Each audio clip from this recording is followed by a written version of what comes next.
Welcome to the Argos and the Summit Materials Company Atlanta plant. Now, whether you're a visitor, vendor, or contractor, this safety briefing is for you. You are the person with the greatest control over your safety, so we want you to act like it and to work like it every minute you're here. We're going to do the head pulley, then the tail pulley inspection, but first we got to go lock it out. You guys have any questions? No.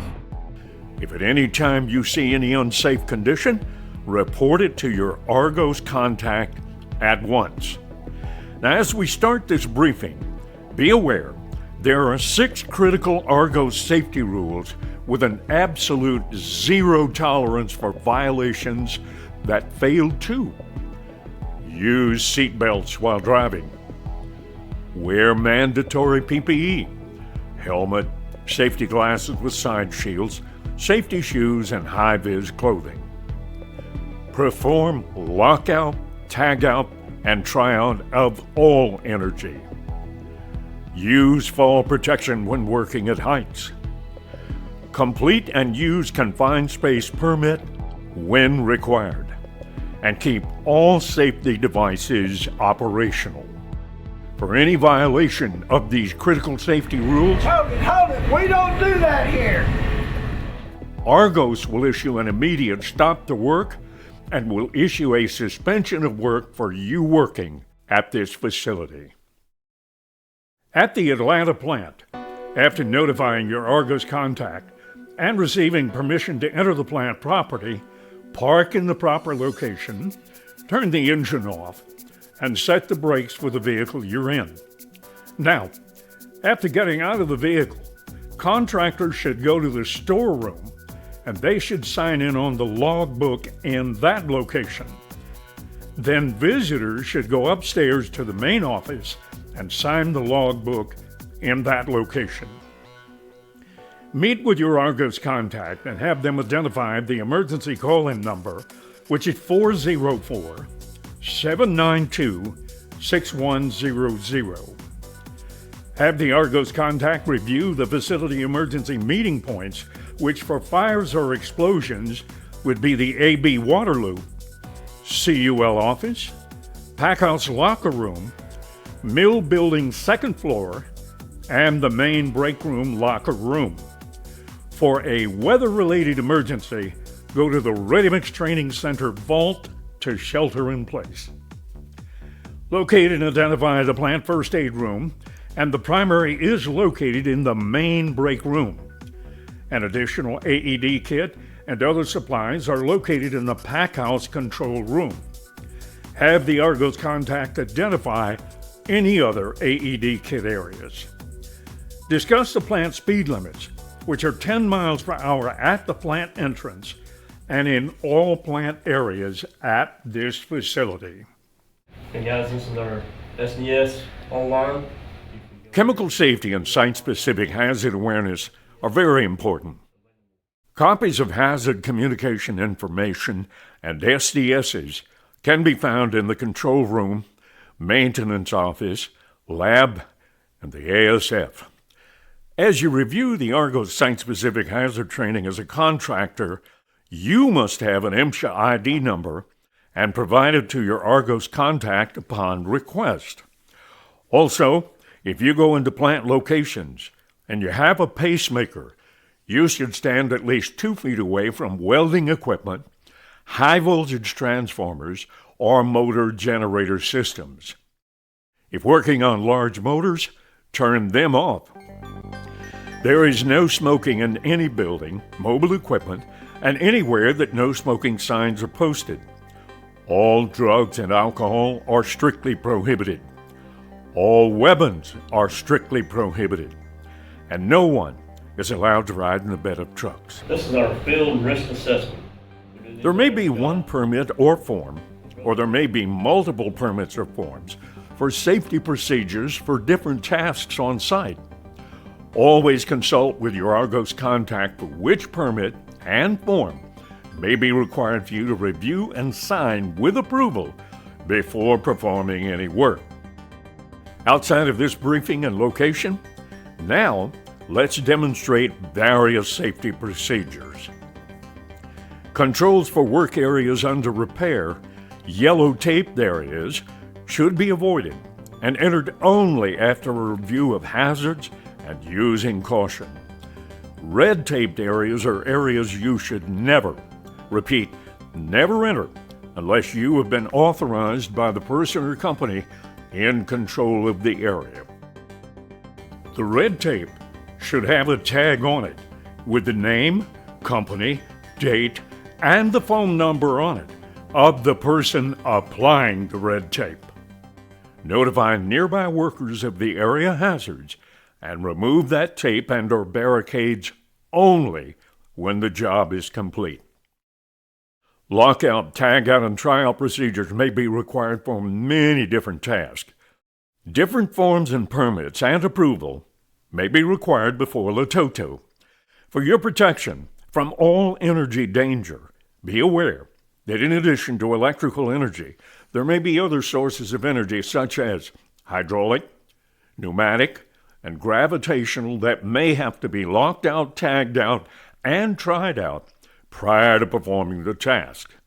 Even as Argos employees and supervisors have actually already performed LATOTO on equipment or the area, as you get ready to, and before you perform all work, you as an Argos employee or contractor must contact the control room to absolutely verify all equipment is non-operational. All right, 2S16 has been tried.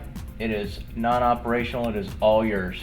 As you activate LATOTO procedures, keep in mind that certain equipment may start and stop without warning. Whether an individual lockout or group lockout procedures, all persons must have individual locks and tags. Argos employees must put their names and Argos cement on their lock and tag. Contractors must have the individual's name, company name, and the company phone number on the lock and tag. The control room, again, must be notified energy has been isolated, and the control room must verify the lockout, tagout, and tryout are effective. Working at heights may require the use of different forms and permits prior to work. The Argos definition of an area requiring working at heights safety is any activity where there is a risk of a fall. All working at heights activities require you to put on before work and to wear during work a complete body harness. The harness should be inspected prior to work to ensure it's safe, and the harness must have an approved lanyard attached to it. That lanyard must always be attached to an approved anchorage point. Now, even if you must move from one place to another during the work, you must always, repeat, always connect a lanyard to a new anchorage point before disconnecting a lanyard from a previous anchorage point, and always maintain a 100% tie-off. Any confined space work that you plan, you may have to use one or more forms or permits prior to a confined space entry, and an Argos contact or supervisor must review the plan and approve the plan prior to beginning confined space entry. Keep a copy of the proper plan at the confined space. Extract equipment and confined space detail procedures may differ depending on confined space areas to be entered at the plant, so you should definitely review and use the procedures that are be used on your plant's equipment and locations. Prior to confined space entry, a rescue plan must be developed, agreed upon, and ready for use. Only an authorized, certified, and trained entrant may enter a confined space. The entrant must wear a full body harness with proper lanyard attached to it and equipment that can extract the entrant from the confined space. Only an authorized, certified, and trained attendant must be positioned outside the confined space. The attendant must remain directly outside the confined space at all times while the entrant is in the confined space. The entrant and attendant must have two-way communication devices to use at all times. An atmosphere testing device must be present and must test the atmosphere prior to entry into that space by the entrant. All confined space energy sources must be locked out, tagged out, and tried out prior to entry. The control room, again, must always be notified before the confined space entry begins. Hot work activities may require, depending on the location, that you have to use welding curtains. If curtains are required, then position the curtains safely prior to beginning the welding. Make sure that you're wearing the proper PPE, glasses, hat, proper welding and fire-resistant stuff. Before beginning hot work and welding task, you must have a hot work permit approved by an Argos supervisor. Argos maintenance employees can direct you to the specified and approved welding sites. Prior to welding, put on the authorized and approved welding helmet, welding jacket, and welding gloves. Keep your body in a position that materials you're welding on and the torch will be directed away from your body, arms, and legs. Maintain a fire extinguisher 20 feet away from welding. Any combustibles must be kept a minimum of 35 feet away. When not in use, all acetylene and other fuel cylinders must be turned off and secured when they are not being used. All welding leads should be checked to be sure that they have no exposed copper, and all welding hoses should be checked to ensure they aren't cracked or damaged. And if welding in a confined space, activate and use proper ventilation. Around the kiln, the preheater tower, and the clinker cooler, many areas there can be hot and burn you.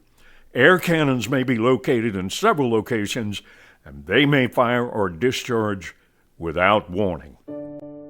Mobile equipment such as loaders, forklifts, man lifts, water trucks, and customer trucks may be present.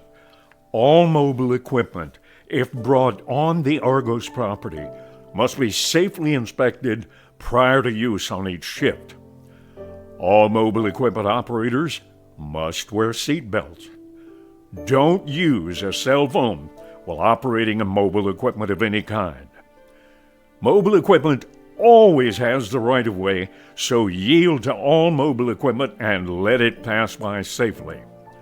Because there are many blind spots for mobile equipment operators, always remain at least 100 feet away. And if you must enter a work area where mobile equipment is operating, remain a safe distance away till the mobile equipment operator sees you and motions for you to come through, or by two-way communication tells you to come safely through the area. Operators of mobile equipment, you should look up to prevent equipment from coming into contact with power lines. Always maintain a safe distance away from power lines. There are 10 conveyor safety rules you must follow. All guards must be in place when conveyors are working. Prior to performing any maintenance, all conveyor energy sources must be isolated. Even prior to cleaning and clearing conveyor jams, all energy must be isolated. Don't ever modify controls or warning devices. Keep all clothing, tools, and body parts away from conveyors. Never climb on or walk over exposed conveyor lines. You must be task trained before operating on or working on conveyors. All operators of conveyors must know where all controls and stops are located. When starting up any conveyor, notify all workers. Be absolutely sure to report any unsafe conditions or behaviors around the conveyors. Rail safety guidelines must be followed in shipping, plant, and other areas. Pedestrians, contractors, or visitors are not allowed to walk on or within 4 feet of any railroad track unless you are in a designated walkway crossing area. If you are crossing a track as a walking pedestrian, you must stay 20 feet away from any parked rail cars or locomotives. and all vehicles must stop at all railroad crossings, and the operator must look left, right, and then left before crossing the tracks. Rail mobile equipment such as locomotives, track mobiles, rail kings, car-moving mobile equipment, and any escort vehicles always have the right-of-way, and you must yield the right-of-way. In closing this briefing, the final thought that we want to emphasize to you is this: you are the person with the greatest control over your own safety. So we emphasize to you again, think like it and work like it all of the time, every single day.